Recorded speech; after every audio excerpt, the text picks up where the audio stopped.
વર્ષની માસૂમ છોકરીને ક્યાં ખબર હતી કે આ દુનિયાની અંદર એવા માણસો પણ ફરે છે જેમની નિયત ઓળખવી બહુ જ અઘરી છે, જેમના દિમાગમાં ખાલી વિકૃતિ અને વિકૃતિ ભરેલી છે. એટલે જ આજે રાજકોટના આટકોટમાં ચારે તરફ દુઃખનો માહોલ છે. એ છોકરીના મા બાપની આંખોની અંદર આંસુઓની સુનામી ઉભરાઈને આવી છે. આ ઘટનાએ ઇન્સાનિયત પર એક કાળો દાગ લગાવી દીધો છે અને આ ઘટના છે રાજકોટના આટકોટમાં રહેતા એક ખેડૂત પરિવારની. 4 ડિસેમ્બર 2025 આટકોટમાં એક પરિવાર એમનું વતન દાહોદ છોડીને આટકોટની અંદર એમનું ભવિષ્ય સુધારવા માટે આવ્યો હતો.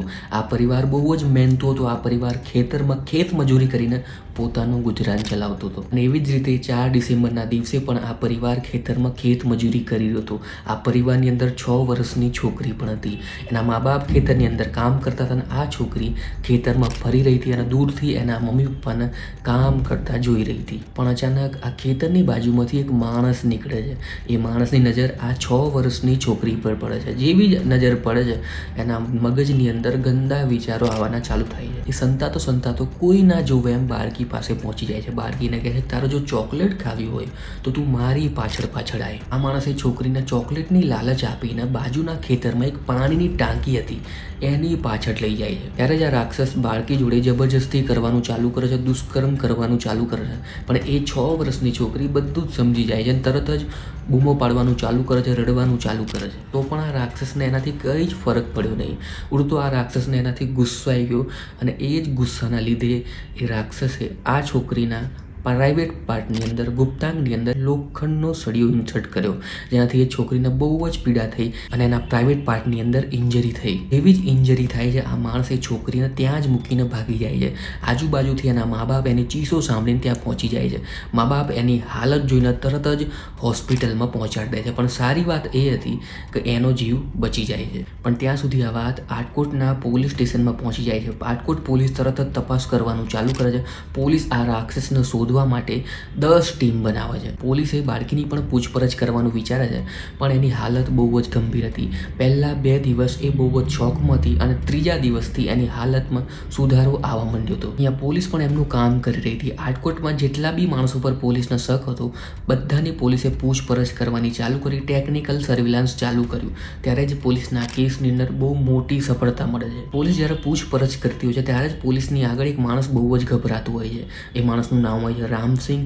રામસિંહ મધ્યપ્રદેશનો હતો અને રામસિંહ એ જ ખેતરની બાજુમાં ખેત મજૂરીનું કામ કરતો હતો. પોલીસને રામસિંહની વાતોમાં બહુ જ ગડબડ પકડાય છે એટલે પોલીસ તરત જ એને ખબર પડ્યા વગર એનો ફોટો ક્લિક કરી દે છે અને એ જ ફોટો એક લેડીઝ કોન્સ્ટેબલ દ્વારા હોસ્પિટલમાં એ છોકરીને બતાવવામાં આવે છે અને એ છોકરી તરત જ એ રાક્ષસને ઓળખી જાય છે. જેવી જે છોકરી રામસિંહને ઓળખી જાય છે પોલીસ ફટાફટ એને અરેસ્ટ કરે છે અને એની કડક રીતે પૂછપરછ કરવામાં આવે છે અને પૂછપરછમાં જ આ માણસ કબૂલ કરે છે રામસિંહ કે એણે જ આ છોકરી જોડે દુષ્કર્મ કર્યું છે.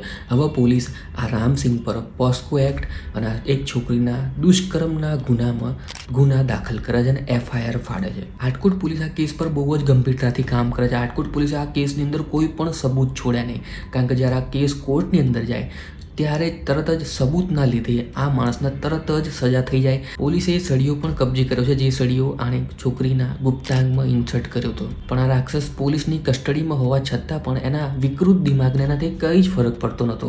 જ્યારે SOGની ટીમ, LCBની ટીમ આ માણસને પૂરી ઘટનાનું રિકન્સ્ટ્રક્શન કરાવવા માટે એ ખેતરમાં પાછા લઈ જાય છે, પાણી ટાંકી જોડે પાછો લઈ જાય છે, ત્યારે જ એના વિકૃત દિમાગની અંદર ખરાબ વિચારો આવે છે. એ ખેતરમાં પડેલા ધારિયાથી પોલીસ પર હુમલો કરે છે. આ માણસ ધારિયાની બીક બતાવીને ત્યાંથી ભાગવા માંગતો હતો. આ એટલો ડરી જાય છે કે એ જ ધારિયાથી એક હેડ કોન્સ્ટેબલ ધર્મેશભાઈ ભાંભલિયા પર હુમલો કરે છે. ધર્મેશભાઈ ભાંભલિયાને બહુ ખરાબ રીતે ઈજા થાય છે. એમને છાતી પર વાગે છે ધાર્યું અને હાથ પર વાગે છે. આ જોતા તરત જ પોલીસ સેલ્ફ ડિફેન્સમાં ફાયરિંગ કરે છે. પોલીસ 2 રાઉન્ડ ફાયર કરે છે અને રામસિંહના બંને પગમાં ગોળી મારે છે. રામસિંહ તરત જ 2 ગોળી વાગતા તરત જ નીચે બેસી જાય છે અને શાંત પડી જાય છે. પોલીસ તરત જ એમ્બ્યુલન્સનો કોલ કરી દે છે. આ માણસને ફટાફટ રાજકોટના સિવિલ હોસ્પિટલમાં લઈ જવામાં આવે છે. આની સારવાર ચાલુ કરવામાં આવે છે અને હવે રામસિંહની હાલતમાં સુધારો આવી ગયો છે. હવે રામસિંહ નામના રાક્ષસની જિંદગી બદથી બદતર થવાની છે. પહેલાં તો ખાલી 2 જ FIR હતી, પોસ્કો એક્ટ અને દુષ્કર્મની. હવે ત્રીજી એક FIR થશે, પોલીસ પર હુમલો કરવાની. થોડા દિવસની અંદર પોલીસ ચાર્જશીટ દાખલ કરશે અને રામસિંહ પર કોર્ટની અંદર ટ્રાયલ થવાના ચાલુ થઈ જશે. પણ વિચારવા જેવી એ વાત છે કે જ્યારે રામસિંહને 2 ગોળી વાગે છે પગની અંદર, તરત જ રામસિંહને હોસ્પિટલમાં લઈ જવામાં આવે છે. જ્યારે હોસ્પિટલમાં લઈ જવામાં કરવામાં આવે છે ત્યારે રામસિંગ મીડિયાની સામે આવે છે અને મીડિયાની સામે એ માફી માંગતો હોય છે કે આ ભૂલ થઈ ગઈ, હવે આગળથી ભૂલ થાય નહીં અને હવે હું ક્યારેય ગુજરાતની અંદર નહીં આવું, મધ્યપ્રદેશમાં જ રહીશ, ગુજરાતની સામે પણ નહીં જવું.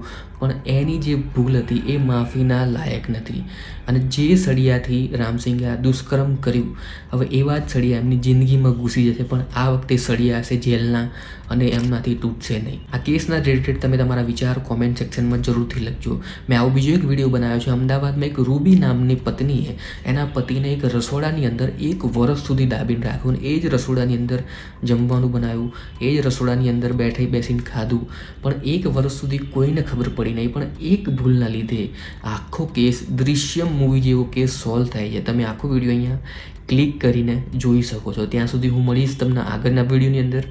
Thanks for watching.